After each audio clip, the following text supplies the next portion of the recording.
मीरा भाभी, मैं आपका आभारी हूँ। आपने राधा के प्रति अपने संतान जैसा कर्तव्य निभाया और हमें सूचित किया। राधा यदि मंदिर ही गई थी तो ये तो अच्छी बात हुई। मैं चलती हूँ।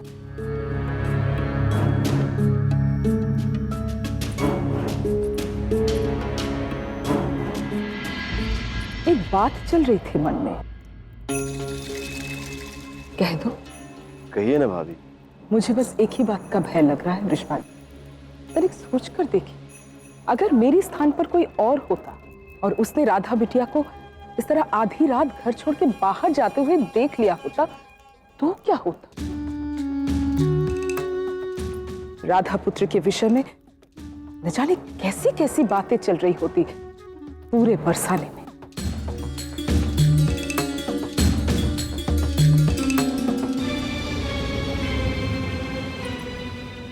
और एक बात कहूंगी, मुझे लगता है आप राधा के पिता होते हुए भी अपनी पुत्री को समझ नहीं पाए। आप कहना क्या चाहती हैं? मैं कुछ समझा नहीं भाभी। अपने अनुभव से बोल रही हूं वृषभान जी। एक अविवाहित कन्या जब आधी रात को उसे चिंता सताए और मन को शांत करने के लिए उसे मंदिर जाने की आवश्यकता पड़ जाए तो उसका एक ही अर्थ है,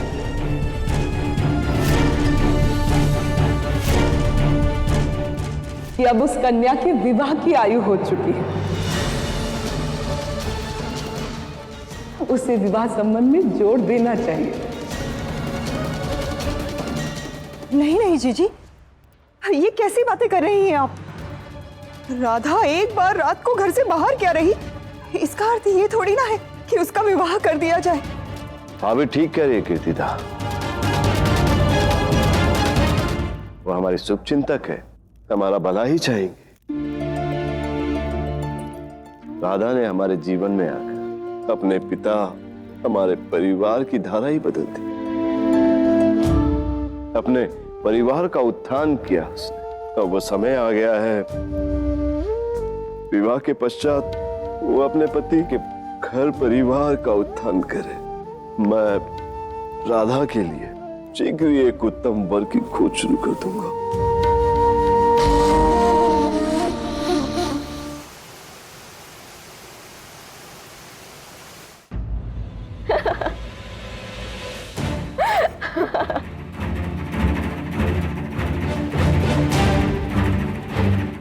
मैंने अपने जीवन में पहली बार अपने माँ बाबा से झूठ कहा, कृष्ण के लिए। मैं यहाँ ग्लानि की आग में बैठी जल रही हूँ और तू हंस रही है। हाँ, क्योंकि मैं समझ नहीं पा रही हूँ कि तुझे और क्या प्रमाण चाहिए राधा। प्रमाण? ऐसा प्रमाण? यही, तुझे कृष्ण से प्रेम हो गया है और इसीलिए तूने काका काकी से झूठ बोला। राधा, तू कृष्ण के प्रेम में बदल रही है। देख विशाखा, ये प्रेम का राग लगाना बंद कर। कृष्ण मुझे केवल अच्छा लगता है, उससे अधिक और कुछ नहीं है मेरे मन में।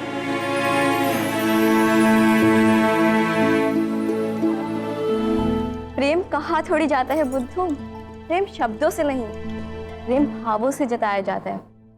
प्रेम परखा जाता है, तो स्वयं ही परख के देख ले। परीक्षा ले तो कृष्ण की।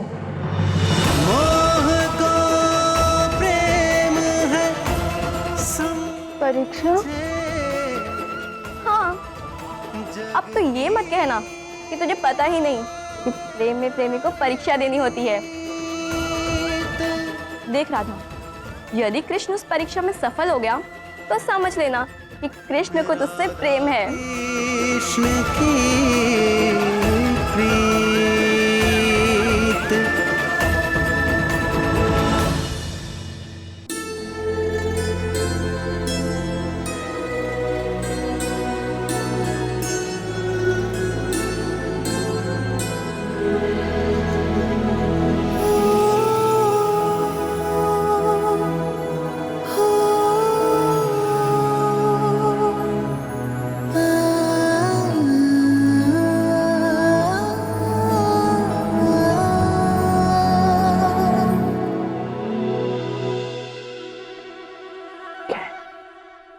जब से आए हैं तब से केवल तुम्हारी ओर ही देख रही है।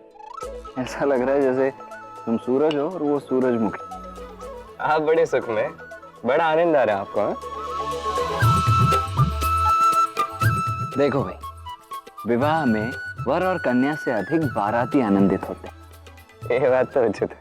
फिर जब राधा और कृष्ण का प्रेम हो रहा हो तो कोई आनंदित क्यों ना हो? दाऊ, ये प्रेम नहीं अरे है। फिर वही बात, कहा ना यही प्रेम है। प्रमाणित करूं मैं? करूं प्रमाणित? ठीक है। अरे ओ हो, ये क्या कर दिया कान्हा? सारा हाथ मिट्टी से सन गया है। कैसे कर रहे हो? थोड़ा संभल कर करना चाहिए ना। ये कितने गंदे हो गए हैं हाथ। दाऊ, मैं धुला देती हूँ।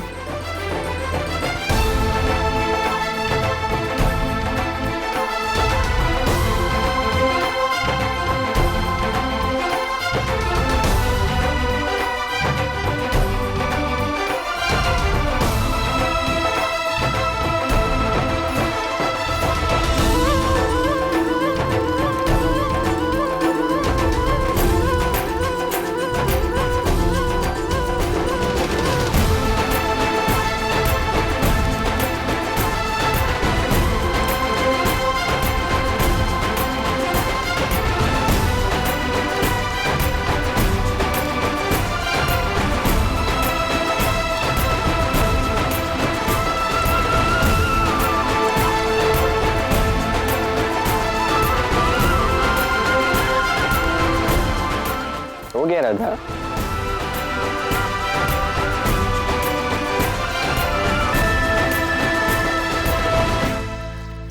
आपका काम बस हो गया समझिए काकी। मेरी बातों का प्रभाव राधा पर पड़ने लगा है और अब वो कृष्ण के प्रति अपनी भावनाओं को प्रेम समझने लगी। और ये सुनिश्चित करने के लिए कि कृष्ण उसे प्रेम करता है या नहीं, वो कृष्ण की परीक्षा लेने वाली। तो माँ की बुद्धि ठीक तो है, कर क्या रही है ये? मुझे कुछ समझ नहीं आ रहा। उत्तम, तुम्हारा पुरस्कार और स्मरण रहे हमारे मध्य का ये रहस्य ही रहना चाहिए। अगर किसी को बताया तो नहीं नहीं काकी, मैं किसी को नहीं बताऊंगी।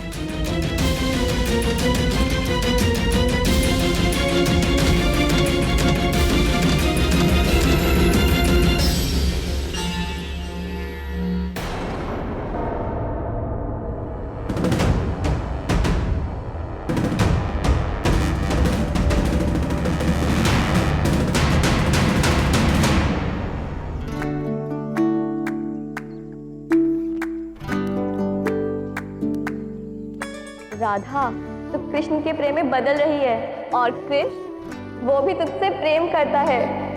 तो स्वयं ही परख के देख ले, परीक्षा ले तो कृष्ण की।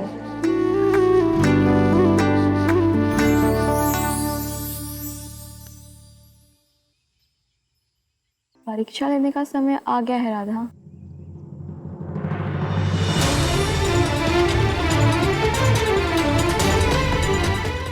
उचित कहा कृष्ण ने, भविष्य के लिए वर्तमान में प्रयास करने होते हैं। कृष्ण और मेरी मित्रता का क्या भविष्य होगा, ये स्पष्ट करने के लिए मुझे वर्तमान में ही कृष्ण की परीक्षा लेनी होगी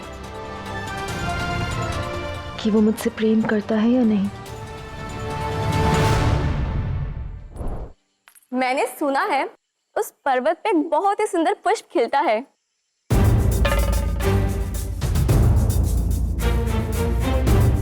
उसकी सुगंध बहुत ही प्यारी और रूप मोहक है।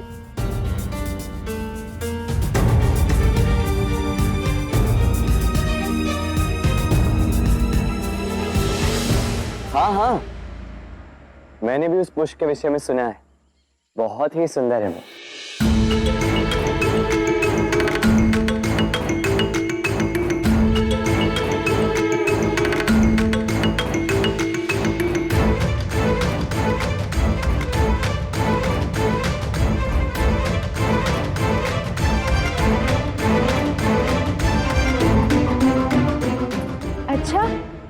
मुझे भी देखना है वो पुष्प।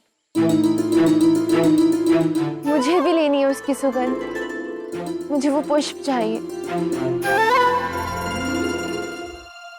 मुझे वो मोहक और सुंदर पुष्प चाहिए। कृष्ण,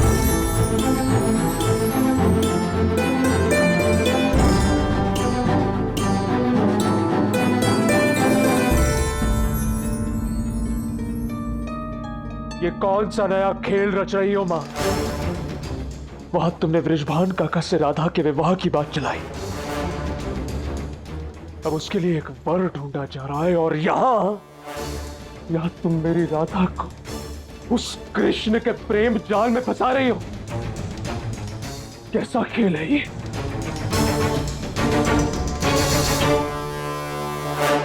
एक ऐसा खेल जो तुम्हारे प्राण भी बचाएगा, साथ ही साथ तुम्हें लक्ष्य तक भी पहुंचाएगा। मेरा लक्ष्य राधा है मां। जब कुछ करना ही था तो बताया क्यों नहीं मुझे? क्यों मुझे अंधकार में रखा गया? अंधकार में रखना पड़ा यानी,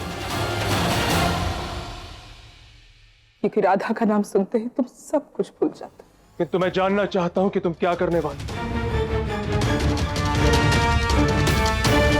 बताओ मुझे। मैं क्या करने वाली हूँ छोड़ो ना है। तुम ये जान लो कि आगे क्या होने वाला। समय सीमा समाप्त होने से पूर्व ही राधा कंस के पास पहुंचने वाली है, क्योंकि बरसाना और वृंदावन शीघ्र ही अलग होंगे और तुम्हारे प्राण पर से संकट के बादल सदा के लिए हट जाएंगे।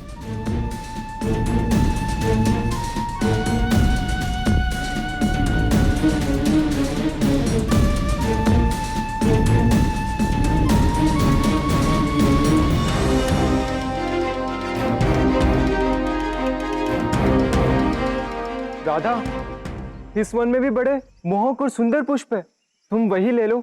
हाँ राधा जी, देखो ये पर्वत और इस पर चढ़ने का पथ कितना दुर्गम है। कड़ी चढ़ाई है, वहाँ तो कोई नहीं जा सकता। मैं तो कह रहा हूँ अगर किसी की जाने की इच्छा हो तो भी उसे वहाँ नहीं जाना चाहिए। जीवन बड़ा या पुष्प?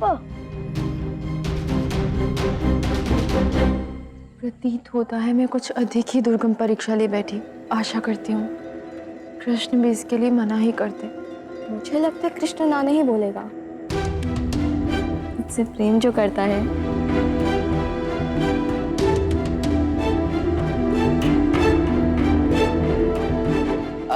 वैसे मुझे भी इस पर्वत पर चढ़ने का ये कार्य अत्यंत कठिन प्रतीत हो रहा है, तो वैसे भी राधा के लिए पुष्प लाने इतनी कठिन चढ़ाई कौन करेगा?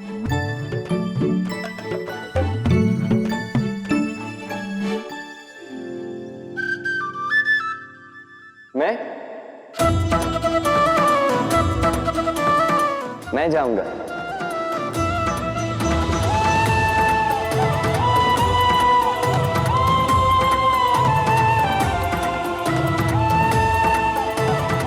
राधा को वो पुष्प चाहिए ना, मैं जाऊंगा, तुम्हारे लिए वो पुष्प लेके आऊंगा राधा। नहीं नहीं कृष्ण, मैं तो ऐसे ही कह बैठी थी। हाँ, वहाँ बड़ा संकट हो सकता है। मैं जानता हूँ वहाँ कौन सा संकट है।